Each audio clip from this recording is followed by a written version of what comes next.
kasawag. Luto naman tayo ng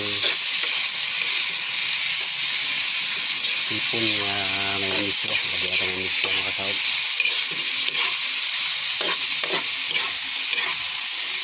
Subukan natin lagyan ng udong.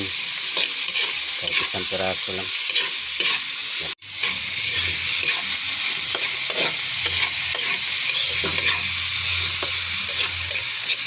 Mga kasawag. Nilagyan natin ng kunting udong. Pero may miswa tayong lalagay mga kasawag. Ito tayo miswa lalagay dito. Ito. Ayan o. Kita na miswa. Lagyan natin ng kunting udong. Miswa mga kasawag.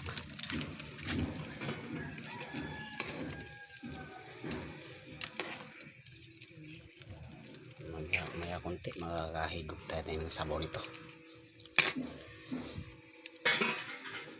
Ito kung alagin ng kangkong to. Ref mga kasawag. Kasi hindi naman tayo magluluto ng isda. Kasi ito nang niluto natin. Yung kangkong na binili natin, ano to mga kasawag, sariling recipe to ha. Walang sinusunod na recipe to, sarili lang.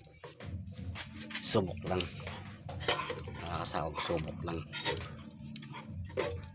Kasi ako lang naman yung kakain nito mga kasawag. Wala naman tayong kasama dito sa bahay. Mag-isa lang tayo dito. Kaya ayan, bahala na kung anong lasa nito. Siguro naman masarap din to kahit ibukod lang natin sa tabi mga kasawag para makuha natin kagad tong malapit na luto mga kasawag. Ayan na mga kasawag, luto na yung natin.